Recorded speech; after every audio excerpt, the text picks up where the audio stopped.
A TV Unifev todas as semanas está aqui com você, trazendo o programa Empreender Tecnologias. E hoje, mais uma vez, com muita alegria e satisfação, a gente apresenta o programa juntamente com a professora Adriana Silva de Oliveira Botelho.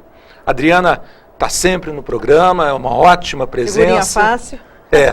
Graduada em Psicologia, licenciatura e formação de psicólogo pela Universidade Católica Dom Bosco, ou CDB. Especialista em didática e metodologia do ensino superior, fez o mestrado em psicologia também na UCDB, atualmente é docente da Unifev, coordena o curso de pós-graduação Lato Sensu de Psicologia Organizacional e do Trabalho e é consultora.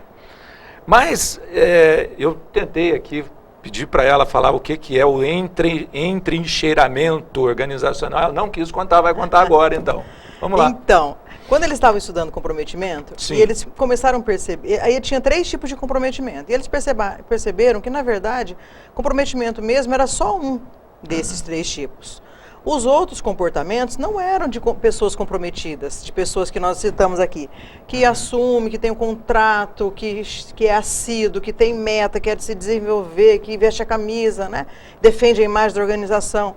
Eles perceberam que tinha pessoas que só não saíam da empresa porque elas iriam ter perdas sociais, benefícios, compensações. Então, assim, eu investi tanto numa carreira até aqui, né? Eu já tenho os amigos aqui, eu tenho um pacote de benefícios, eu tenho bolsa, eu tenho... Então, por não ter vontade ou por interesse de perder esse pacote, fica nessa situação chamada, né, de acomodação ou de entrincheiramento. Agora sim. Ele faz esse... O que é a trincheira? Então, na verdade, ele faz o mínimo necessário para ele se manter presente na organização, fazendo as tarefas que lhe cabem, mas de uma forma passiva, protegendo a sua área.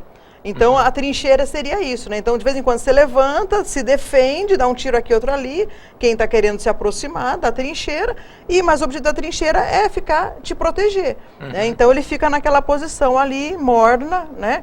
Passiva. Então, a grande questão é essa passividade, né? E se protegendo aí de possíveis perdas.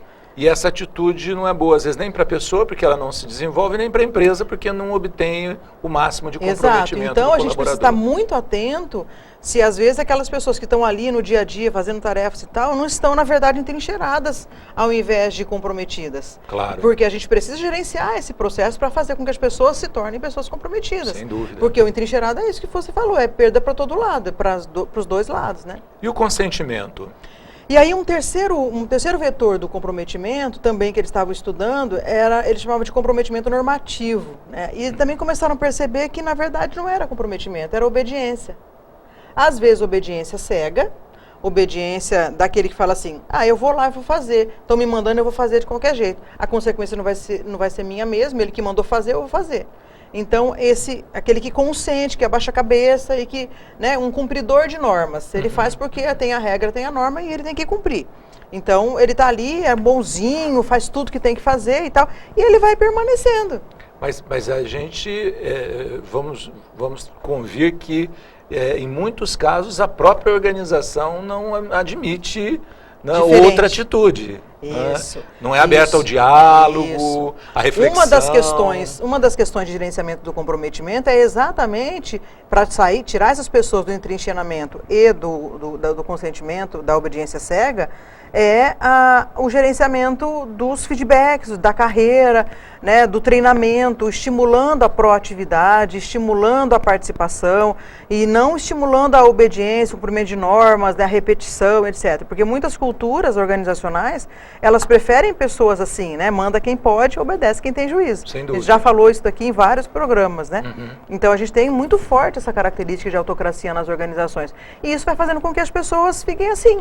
Elas fiquem ou entrincheiradas ou obediência cega. E existe um outro tipo de obediência que é aquela de concordância mesmo. Não, eu concordo que essas regras devem existir, elas são assim mesmo, então eu vou fazer porque eu concordo, né? Mas são 2 posturas passivas diante dos problemas organizacionais, diante da própria carreira, diante da tarefa que tem que fazer. Então, hoje a gente precisa, diante de todo o mercado que está, do jeito que está difícil para todo mundo, né? Então, a gente precisa de gente comprometida e não entrincheirada e obediente, né? A gente precisa de gente que faz acontecer, que faz projeto, né? Que vai dar solução, que vai atrás, né? Que se resolva, porque as pessoas também, as empresas, como a gente já falou aqui, também acabam adoecendo no trabalho, por causa das condições de trabalho e tal, né? E aí essas pessoas que estão entrincheiradas ou são obedientes, elas acabam culpabilizando todo mundo e não vai tomar algum tipo de providência, não vai providenciar algo, na empresa mesmo, às vezes, pedir ajuda, né? Mudar as condições de trabalho, estudar junto com o grupo de que ela trabalha, uma forma de gerenciamento ou de solução de problemas que está afetando todo mundo e as pessoas estão adoecendo. Então elas ficam com este medo, né? E aí não se comprometem e não botam a cara, né? Não dão a cara para bater, não se posicionam, não discutem, né? E aí entra muito em sofrimento, né? E pessoas nessas condições, por exemplo, que sejam vítimas de assédio moral, né? Ou que tenham que cumprir metas, nossa, elas sofrem muito. Sem dúvida. Né? Porque elas estão numa posição de passividade. Né? O que gera o comprometimento? Quais são os antecedentes? Então, como a gente estava falando, então a gente tem aqueles que são mais periféricos, né? Então, autoestima, a gente estava falando agora há pouco de autoestima, né? Autoestima, locus de controle interno, nós falamos também num outro programa sobre isso. Então, eu sou aquele que controlo aquilo que acontece com o que está à minha volta. Eu acredito nessa minha capacidade. Então, questões assim, individuais, né? Aí, que são as mais fracas, né? Que são os antecedentes mais fracos, ou que interferem menos no comprometimento, mas que estão presentes também. E aí a gente tem um conjunto de características que são os mais fortes e que mais interferem no comprometimento, como eu falei. Então a gente tem a tarefa em si, experiências de trabalho, experiências da realização do trabalho em si. Então, eu tenho autonomia, eu faço um programa, eu vou lá e penso como que vão ser as coisas, eu convido as pessoas, então um grau de autonomia. Eu tenho variedade de tarefas, eu não faço a mesma tarefa. Né? Eu tenho uma identidade com essa tarefa. Outra coisa muito importante é o papel do líder e a relação que se tem com o líder. Um líder que tem consideração pelos seus subordinados. Um líder que deixa os subordinados participarem, que se comunica com essas pessoas, que ouve, né, as pessoas, que dá feedback, que realmente leva em conta as necessidades, né? E todo o pacote de reconhecimento, como nós falamos. Então, tudo aquilo que é retribuição, sejam social, reconhecimento social, status e tal, e sejam questões financeiras diretas e indiretas, benefícios, por exemplo. E uma coisa que tem se encontrado em pesquisa e que aumenta o comprometimento é o comprometimento da empresa com a família do trabalhador. Com certeza. Né, uma preocupação com a família, com questões que acontecem na família, diminui... Se for trabalhadora, muito mais ainda. É muito mais ainda, exatamente. Então, assim, quando não há conflito família-trabalho, que ele tem condições de sustentar a família, de dar apoio necessário e ainda continuar trabalhando, né, que não haja aquele, né, esticamento, então, a empresa puxando para cá, a família puxando para cá, e ele fica estrangulado no meio, né? Então, quando isso é bem gerenciado, e aí vai o papel das lideranças, que é quem está perto do funcionário. Ele que sabe o que está acontecendo, ele conhece o seu funcionário, ele conhece o dia a dia, ele sabe quem é a mãe, o pai, o filho, não sei o quê, como é que é a rotina. Então ele precisa participar disso para ele ter condições de fazer minimamente uma gestão de reciprocidade, né, e justiça, principalmente a questão da justiça, né, equidade, usar quem tem necessidade, quem tem mérito, né, então realmente ser acolhido e ser atendido nas suas necessidades e tal, faz toda a diferença no comprometimento. Bacana. Né? Bom, a gente já falou um pouquinho sobre as consequências do comprometimento, então eu gostaria de saber quais são as práticas de gestão que as organizações devem adotar para melhorar o comprometimento de seus empregados. Ótimo isso. Então, desde o momento do recrutamento e seleção, quando você está recrutando, falar a verdade sobre o que é a empresa, quais são os valores, quais são as tarefas que eles vão realizar, vai fazer a seleção, faz com transparência, fala o que realmente vai acontecer, né, trabalha a imagem da empresa e ao selecionar a pessoa, também ficar atento para essas características que eu falei de personalidade. Né? Então, ele tem locus de controle interno ou externo? Ele é um indivíduo que tem autoestima? Ele busca crescimento? Né? Essas pessoas têm a probabilidade individual, né, pessoal, de se comprometer mais que outras. Aí, no que diz respeito a treinamento e desenvolvimento, por exemplo. Então, quando você vai treinar, dê valor às habilidades que ele já tem, estimule as habilidades, treine essa pessoa para aquilo que ela não está sendo está atingindo o objetivo. Então, na avaliação de desempenho, você recebe um objetivo e aí treine para que ela fique mais capaz. Dê suporte para que ela consiga fazer as coisas que ela precisa fazer. A questão do pacote de benefícios, que a gente já falou aqui várias vezes, então faz parte da gestão de pessoas, você fazer um pacote de benefícios, de remuneração, que realmente atenda necessidades, que esteja alinhado com o grau de escolaridade, com o mérito que o funcionário tenha, né? Com o desempenho que ele tem na organização. Dê feedbacks contínuos. Não é o feedback na avaliação de desempenho tenso no final do ano, aquele momento. Não, é contínuo, né? Onde você vai falar adequadamente para o funcionário o que ele precisa desenvolver, como vocês juntos vão desenvolver isso, que treinamento você vai dar para ele fazer, para ele ter aquela capacidade ou aquela competência para desenvolver aquelas tarefas, né? Legal. Então tem uma série... na socialização, no processo de integração, divulgar quais são os valores que a organização tem, né? O que ela espera, né, qual é a visão, a missão da organização, né? Mas a questão dos valores, das crenças, para ela já ir fazendo a convergência, né? E se não há convergência, ele não vai ficar, né? Então, mas que deixe-se claro já nos primeiros momentos, né, da inserção profissional, como é que se gosta de trabalhar naquela empresa, o que se espera desse funcionário, né? E dar esse suporte, como a gente falou, né? Muito e legal. você falou das consequências. Quando a pessoa está comprometida, quando o grupo está comprometido, então a gente tem melhora o desempenho, né? Melhora a produtividade, melhora a saúde mental, diminui o estresse, diminui a rotatividade, diminui o absenteísmo. Então a gente tem uma série de coisas muito positivas, né? Quando a gente tem um grupo comprometido na organização, né? E assim, os prejuízos que a organização tem de entrada e saída, de contratação, treinamento, se treina, a pessoa sai, né? Contrata, ela é demitida, acidente no trabalho, né? Então tem uma correlação muito grande, né, entre o comprometimento e todos esses problemas aí. Muito legal.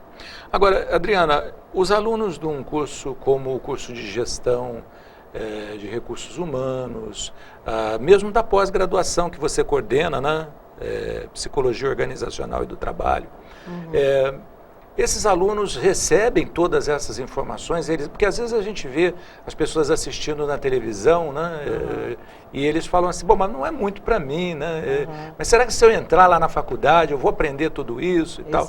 Eu acho que é uma quantidade de informações muito grande, ele encontra isso... Com certeza. Eu sou professora da disciplina de vínculos do indivíduo com o trabalho essa disciplina. A gente faz projeto, eles discutem como acontece isso nas organizações deles, eles fazem trabalhos, projetos lá dentro, dentro da sala de aula, para melhorar o nível e levar para as empresas deles, né? Então, eles estão sendo capacitados, e uma coisa que eu tenho falado muito no curso de pós-graduação é isso, vocês precisam treinar e levar essas informações para os seus líderes, para a cúpula da organização. Claro. Esse conhecimento que a gente está trazendo aqui na universidade precisa ser levado. Na hora do treinamento não é para ficar falando de, sei lá, de relação interpessoal, trabalho em equipe, também, mas assim, leve esse conhecimento que vocês estão adquirindo aqui lá para dentro, multiplique isso lá, né? Então, falando do curso de pós, a gente vai abrir nova turma agora em março, então, se alguém tiver interesse, né, a gente abre para administradores, para psicólogos, para gestores de RH, para assistentes sociais também, né? Então, gente que esteja trabalhando na área de gestão de pessoas, que pretenda trabalhar, né? Então, a gente tem um curso forte aqui, que já tem alguns anos, né? Claro. E eu fico muito feliz porque o curso é bastante elogiado e a gente discute essas coisas que eu tenho discutido aqui no programa, eu discuto lá com eles. São disciplinas, né, que a gente vai discutir. E às vezes o êxito e a boa remuneração advém do conhecimento agregado ao longo dos estudos. Exato. Né? Então, eu acho que o estudante, o candidato, o interessado precisa pensar sempre é isso, que o conhecimento só vai trazer vantagens do ponto de vista que uma colocação profissional vai gerar. Tem pesquisa dizendo que você com pós-graduação ganha no mínimo 30% a mais, o seu salário é realmente, né, maior, e fora que você, naquela postura que eu disse de ser comprometido, ser proativo, de fazer acontecer. Quando você tem conhecimento, você fica mais apto para argumentar, para conseguir montar um projeto, escolher as ações e elas serem efetivas, porque tem muito isso, né? Ah, vamos fazer e tal, porque tem muita gente que fica pensando que é muito fácil, mas tem muita coisa envolvida num programa para implantar. Ah, vamos aumentar o comprometimento. Veja a lista de coisas que eu falei que a gente pode fazer em seleção, em desenvolvimento, no processo, no dia a dia da liderança ali, né? Então, são muitas coisas, e assim, descobrir exatamente onde é que eu tenho que mexer, porque eu falei, ó, tem coisas que são centrais e tem outras que são periféricas. O que são periféricos, você pode deixar para um segundo plano, mas vamos saber o que é central, o que mais impacta no comprometimento e vamos trabalhar aquilo, vamos gerenciar esse processo dentro da organização, né? Então, o conhecimento traz isso pra gente, né? A condição de fazer isso. Adriana, agradeço muito a sua presença mais uma vez no programa. Eu que agradeço, nossa, obrigada. Eu gosto muito de vir aqui. Extraordinário, né? Os telespectadores poderem conhecer tanta coisa boa, tanta informação, que vai agregar aí valor para a vida de todos. Um abraço, até a próxima. Obrigada. Eu agradeço a você também, que tem nos acompanhado todas as semanas, já adquiriu o hábito de estar com a gente aqui na TV Unifev, no programa Empreender Tecnologias. Mas eu volto daqui a uma semana com mais um programa Empreender, com mais conhecimento, com aquela visita semanal às fronteiras do conhecimento. Um abraço, tenha uma ótima semana para você. Até a próxima.